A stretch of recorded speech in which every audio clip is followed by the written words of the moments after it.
Alyssa Thompson has officially made the move to the WSL, and the deal makes her the most valuable American in women's football. When I first started this channel, I did a deep dive on her as a player, but her game has progressed incredibly over the last 2 years, and there's plenty of new film to help us break down the transformation. This is my take on Alyssa Thompson's journey from scrawny LA teen to London football queen. I'm Brady O'Toole. This is Busy Watching Women's Soccer. Looking back on Thompson's rookie season, we see a player with incredible speed and lung capacity. She's got an excellent first touch, and she's really pacey, but there's not much variation or flow to this dribble.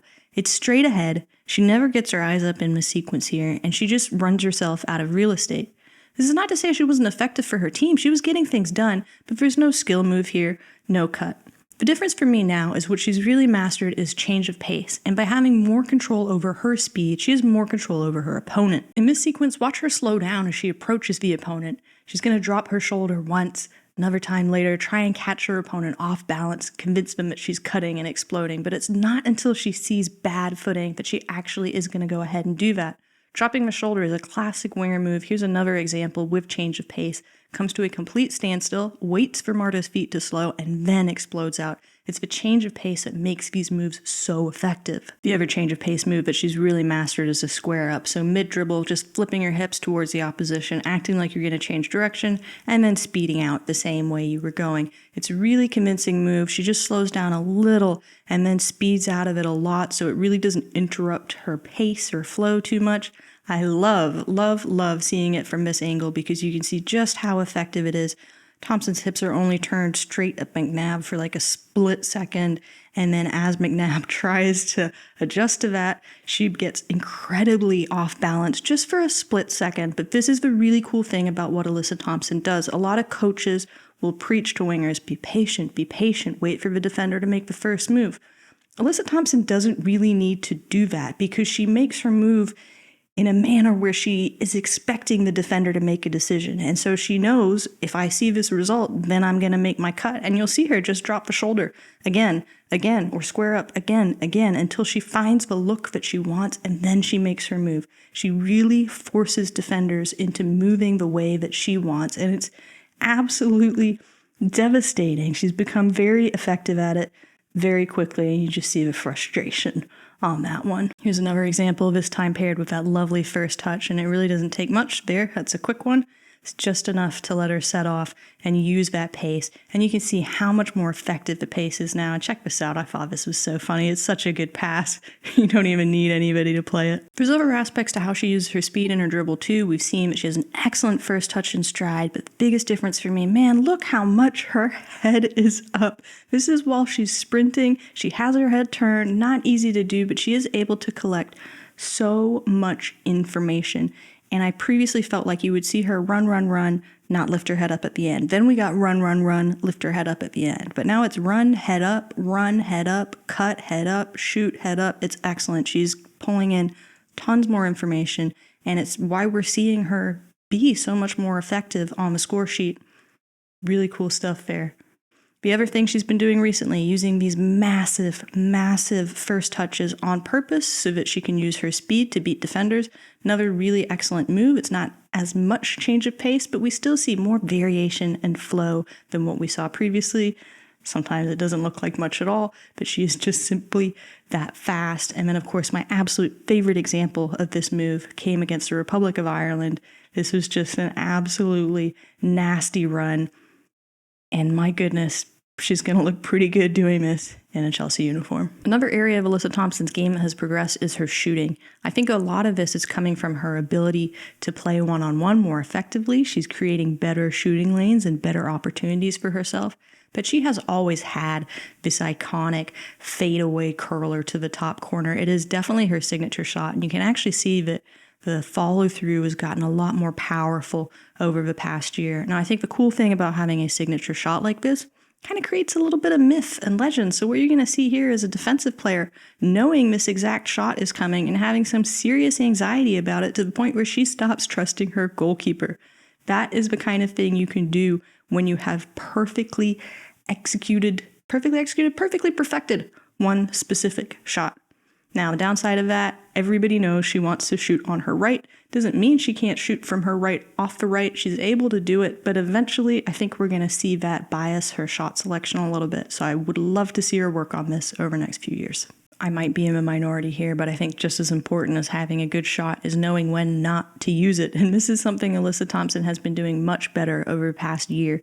She's been making much better use of the ball in the wide areas outside of the penalty box, and she's been doing a really good job retaining and recycling possession. I think previously, because she didn't have that kind of change of pace, she would just get straight down the pitch and then get kind of stuck in this area, whereas now she's much more effective using moves to create some space for herself, just passing it back if she's not seeing a good cross. The only thing I will say, she is still preferencing the right foot for crossing the same way she is for shooting. So right there, she has to do a little bit of extra work to get this ball in. And again, it's not problematic. This is a really good cross, but sometimes you just want things to happen a little bit faster. The thing that gets me is she actually can cross on her left foot. There's not a ton of footage of her doing it, but that looked absolutely fine to me. I just feel like sometimes you can kind of see her back out of a decision and choose to go on her right foot instead. So I'd like to see some improvement there. One part of Alyssa Thompson's game where I have no notes is physicality. This is a clip from her second year in the NWSL, and she already looked a little bit stronger this second year, but we're going to see this physical challenge here. She goes down. It's a tough challenge, but she's going to have a teammate come in, dish up some justice, but check out her body language. She's frustrated, right? She wants to play. She wants to stay on the ball. So the change I've seen, she just looks so much stronger. My goodness, this is Terry McKeown, most physical defender in the NWSL, but great challenge, but it's also nice to see her just stay up, pop up after that contact. She's looking really balanced and really strong. And I love when players can just play on through situations like this because it helps them create better quality opportunities. With this newfound strength comes newfound confidence as she's realizing she can actually create some calls. Angelina's right to be frustrated there because Alyssa Thompson knows well what she's doing. She has her head up. She knows she's about to get hit, but right about there, she gets her foot down first and wins that space, knowing full well she is about to get decked, but she is okay with that. Looks like a wide receiver in American football, and I think that's a pretty great place to be for a winger. This is the square up move. She uses this one pretty effectively to get a call here. So what you're going to see, big first touch. The first kind of slowdown, she gets contact, but it's not until that second where she really truly squares up that she draws a call. It's super frustrating to play against this type of player because you assume you're going to have the edge physically when you're bigger. She's 5'4", but it's just not the case at all. Her confidence on the ball has also spread, and she looks more confident off the ball. She's making some better challenges. She's not always winning them, but it's the tenacity that I like to see. She's not a player to be underestimated based on her size, and I dare say she's developing a little bit of a net front presence, which is coming from that increased physicality and strength. Some strength has obviously helped improve her defensive game, but the main thing for me, her understanding and knowledge of the game just looks fantastic. This is a really great read here to see and anticipate that if she does not chase that runner, nobody is going to be able to do that. I also love the speed and the intensity here to get back to her pressing position, and she's rewarded for that decision. Really, really high intensity player. The other thing, her positioning has gotten really good, and we're going to notice that a lot of the time when she is making defensive actions, I mean, barely a defensive action, it's a pickup, but it's still related to her creating that space for others on offense and then recognizing the transitional opportunity. Almost all of these defensive plays we're seeing her make come from recognition. This one is outstanding use of pace to impact the press.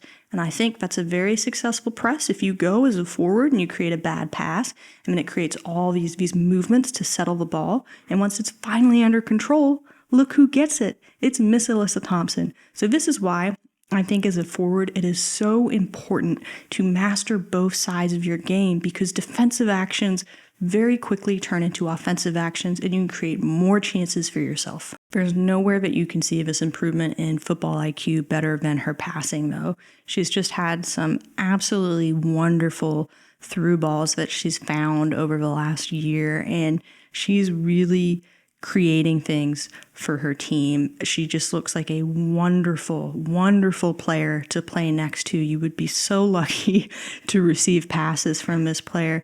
This one against Brazil is my absolute favorite. I mean, it's just threaded through there. It is so neat. But when you look at the overhead view, the IQ here is just mind-blowing for me. So it's a fake here, as she's going to pretend to control it, waits for the overlap from Haran to develop, then sells as if she's going to go left with Haran, then cuts out, creates space, and just waits for that to develop. I mean, that it's great. This one to Sam Coffey, also excellent, very patient, and she's had her head up more, so she knows what's developing and she's able to use it. This one, probably my favorite non-play of the year for her. She does absolutely nothing on this other than really making a good run that clears out space for Haran. Look at her understanding that space is there, understanding Haran is behind her. She's just developed, I think I actually just got goosebumps. Crazy stuff. What a wonderful player. It's going to be so sad to see her leave, but she has excellent, excellent things in her future.